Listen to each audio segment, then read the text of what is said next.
네, 오늘 우리가 읽은 이 시편 117편은요. 이 시편 150편에 이르는 시 중 이 가장 짧은 시가 바로 오늘 본문인 117편입니다. 게다가 이 시편은요. 우리가 너무나 잘 알고 있는 이 보편적인 내용들이 담겨져 있다고 해도 과언이 아닐 것입니다. 왜냐하면 여호와를 찬양하라, 그 백성은 하나님을 찬양하라라고 이야기합니다. 그 찬양의 이유가요. 그의 인자와 진실하심으로 우리를 인도하시고 돌보아 주셨다라는 이 시인의 고백이 있기 때문이죠.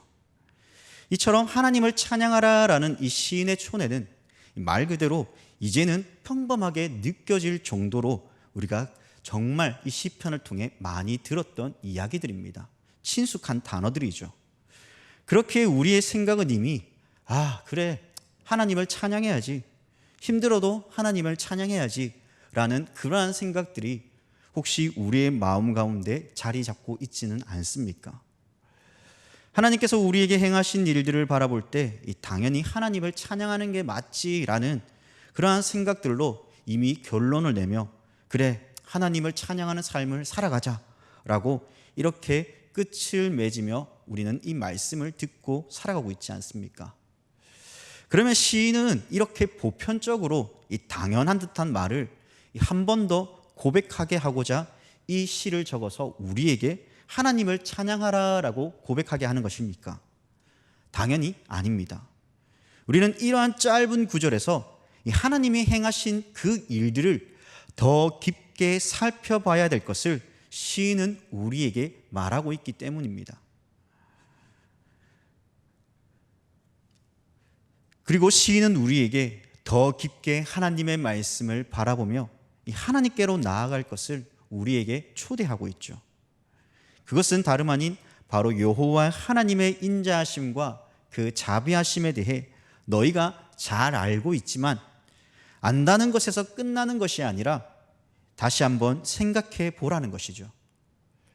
그리고 생각에 머무는 것이 아니라 이제 그 인자와 진실하심이 영원하다는 것을 우리의 삶에 투영하며 세상 가운데 선포하라라고 시인은 우리에게 말합니다.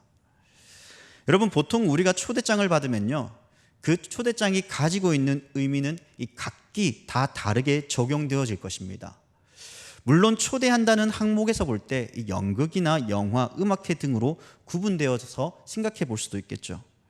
그러나 제가 말씀드리고 싶은 것은 초대장을 받을 때 우리 자신도 모르게, 나 자신도 모르게 이 뭔가 특별함의 의미를 부여받아서 그래, 나는 이 초대장을 받았으니까 이 사람에게는 나에게는 정말 귀한 사람으로 생각하는구나 라고 생각할 것입니다. 몇 개월 전요, 제 딸이요, 이 어린이집에서 친구에게서 이 생일날이라고 초대장을 받았다고 합니다.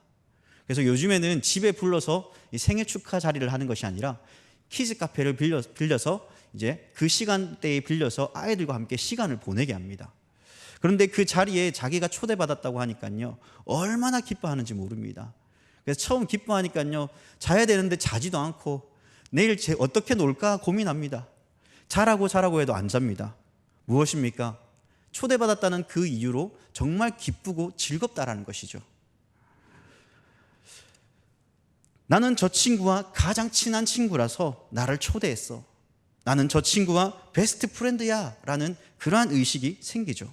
그리고 그 친구와 좀 더 친해지는 그러한 시간적 개념도 함께 이 초대장을 통해 가지게 됩니다. 그런데 우리는 어떻습니까? 초대장을 받으면 이제는 뭔가 이 특별함이 느껴지는 그러한 시기는 지난 것 같지 않습니까? 나도 모르게 그 자리에 참석하는 것도 이제 하나의 의무 아닌 의무로 여겨지며 그 자리에 참석하는 우리 자신을 한번 돌아봤으면 좋겠습니다. 믿음의 생활도 그런 것 같습니다. 처음에는요, 하나님을 알고 예수님을 알고 정말 기쁘고 설레었던 마음들이 이제는 변하여 그때와 같은 마음이 들지 않습니다. 그때가 언제인지 이제는 까마득하게 잊어져 가는 것 같습니다. 그러므로 시인은 우리에게 시편 117편을 통해 다시 한번 초청합니다. 여호와를 찬양하라. 여호와를 찬양하라. 우리에게 향하신 여호와의 인자하심과 여호와의 진실하심은 변하지 않고 영원하니 주께로 돌아와 하나님을 찬양하라라고 말이죠. 그 찬양은 이제 이스라엘을 넘어 모든 나라와 민족을 향해 선포합니다. 그리고 우리는 이제 화답을 해야 됩니다. 나를 향한 하나님의 인자와 진실하심으로 나를 인도하시는 하나님을 향해 찬양해야 된다라고 말이죠.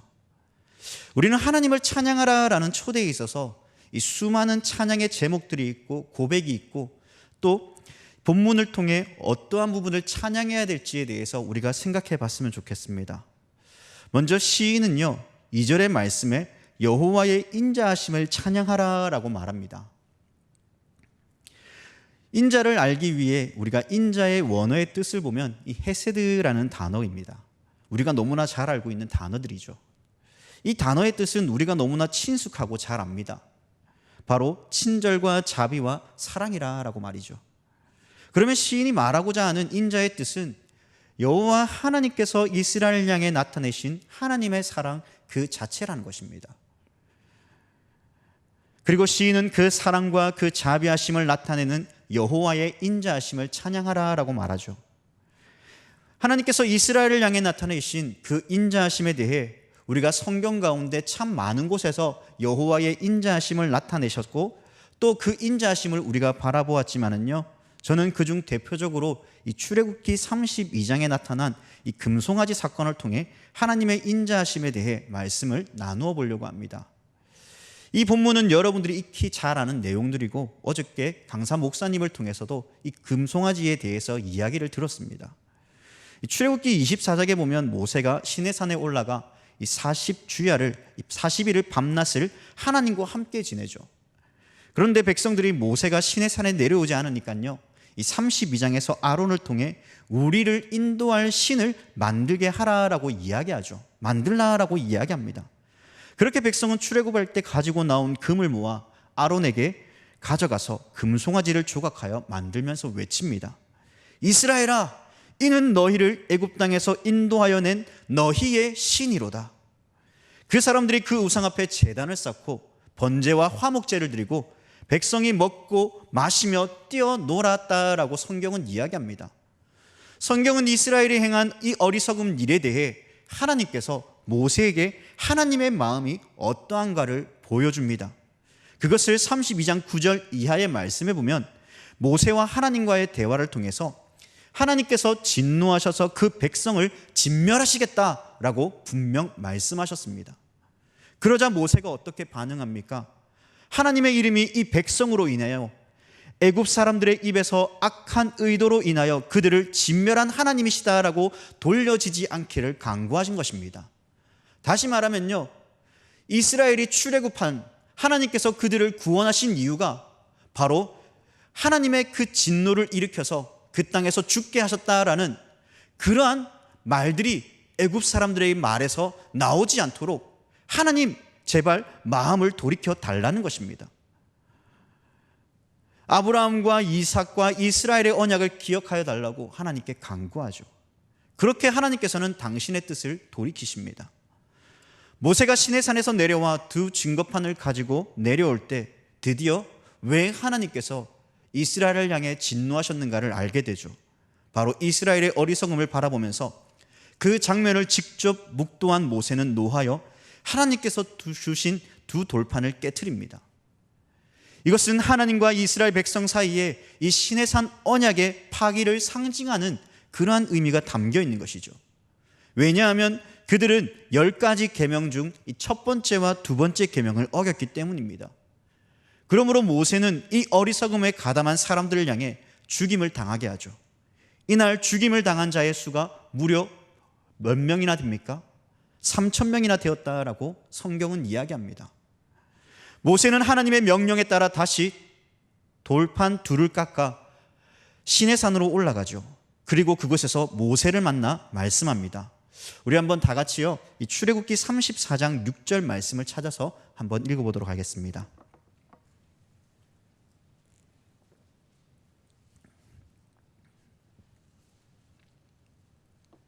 출애굽기 34장 6절 말씀입니다. 시작.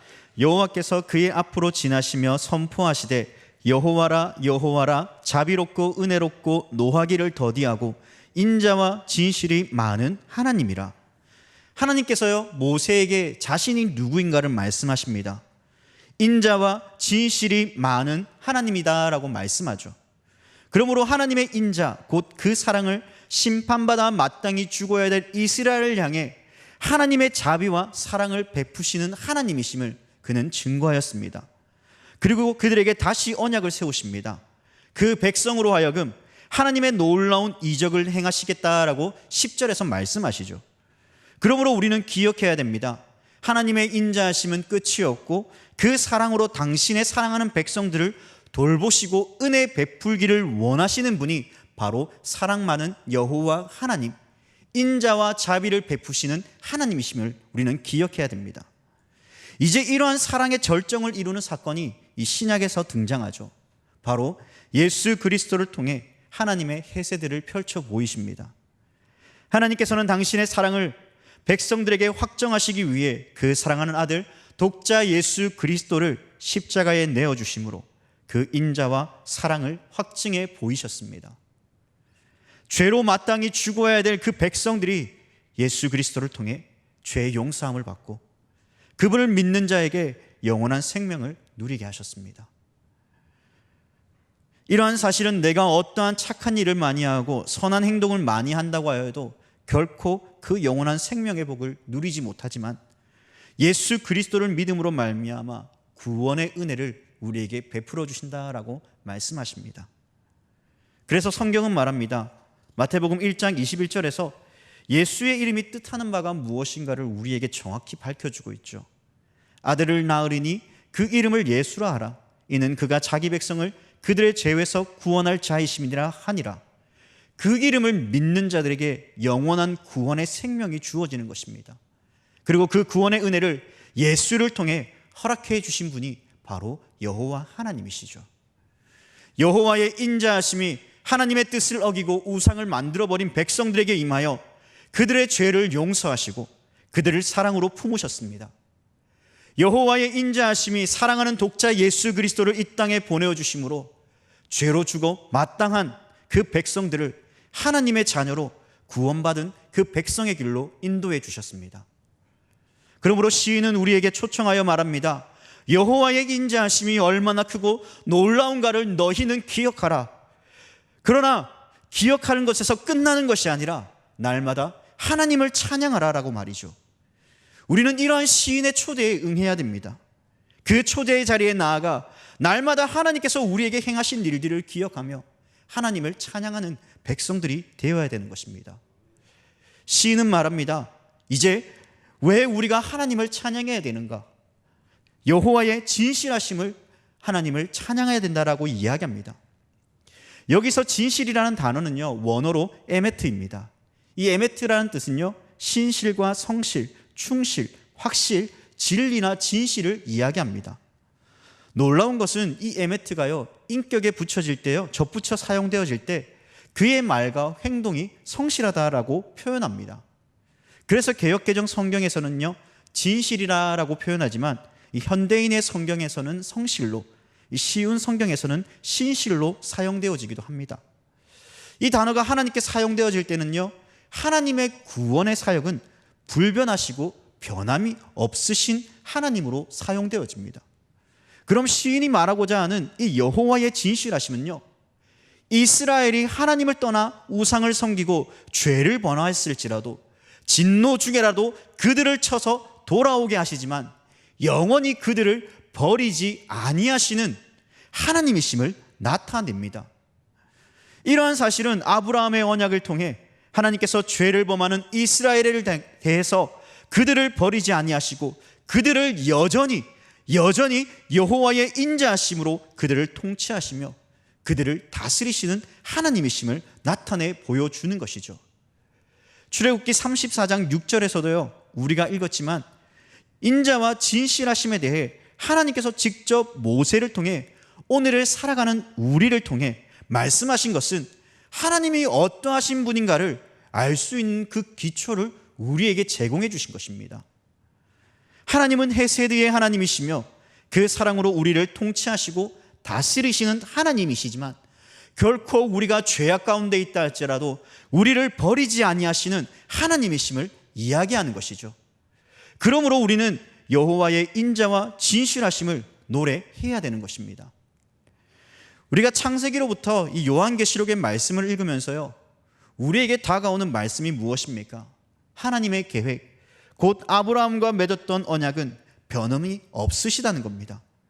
당신의 사랑하는 백성, 곧 자녀들, 그 자녀들이 죄 가운데 있다 할지라도 그들을 내버려 두지 아니하시고 그들을 구원하시는 하나님이심을 우리는 바라보았지 않습니까?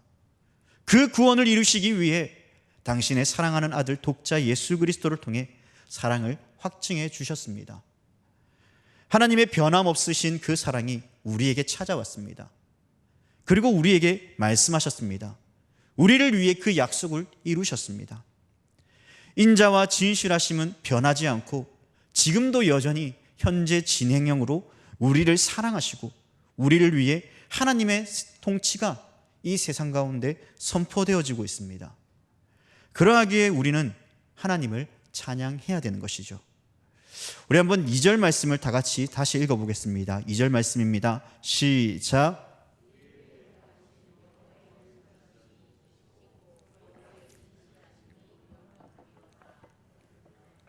아멘. 우리를 향하신 여호와의 인자하심이 크고 진실하심이 무엇하다라고 이야기하고 있습니까? 영원하다라고 이야기합니다. 여러분은 영혼의 의미를요, 그 누구보다 잘 아시는 분들입니다. 왜냐하면 이 땅에서의 삶이 끝이 아니라 하나님의 나라에서 하나님과 영원토록 살아가게 될 것을 우리는 믿고 살아가죠. 또한 그것을 고백하며 나아갑니다. 그 나라를 바라보며 살아가는 자녀들입니다. 그렇기에 이 영혼이 가지는 의미가 나에게 어떻게 주어지는가를, 어떠한 의미가 있는가를 그 누구보다 잘 아시는 분들입니다.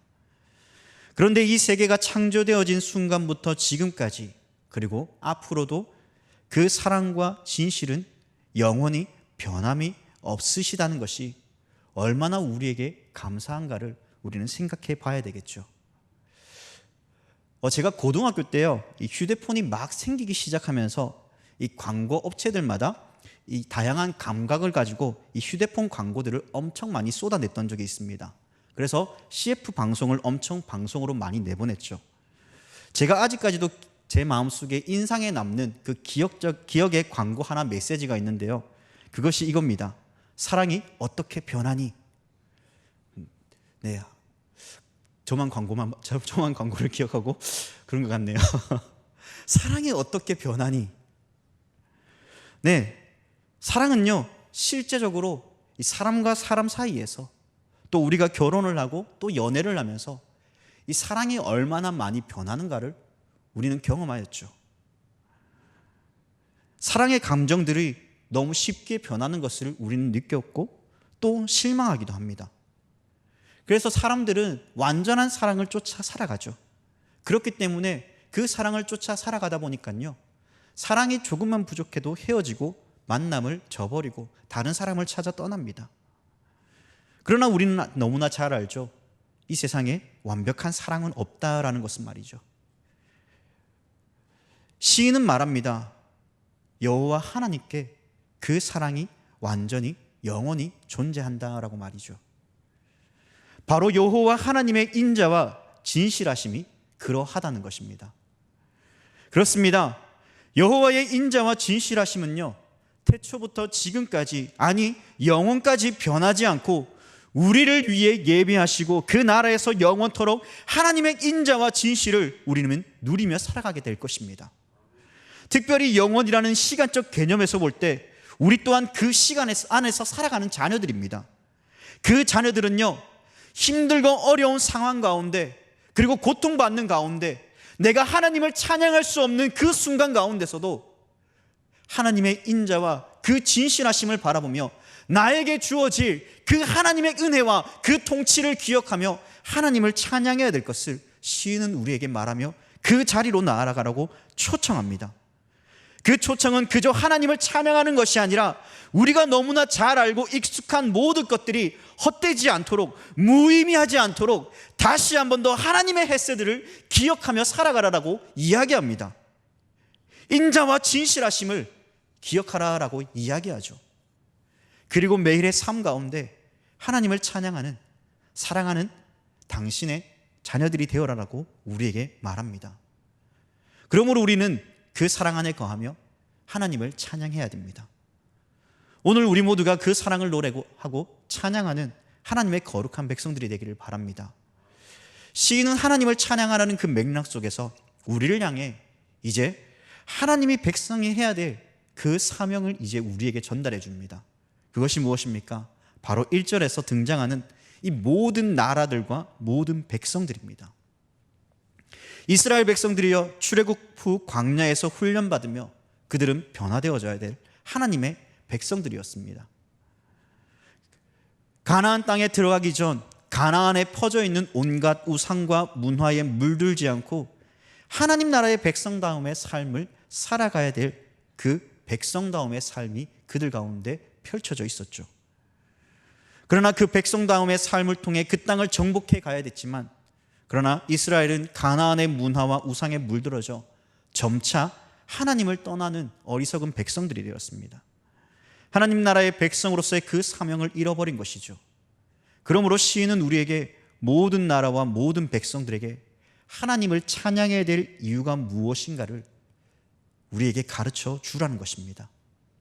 하나님의 인자와 진실하심을 가르쳐 그들 또한 하나님의 나라로, 예배의 자리로 초청하여 모든 나라가, 모든 백성들이 하나님을 찬양하는, 그래서 하나님께 영광 돌리며 나아가는 그 삶으로 함께 이끌어 가야 될 그 사명을 우리에게 전달합니다.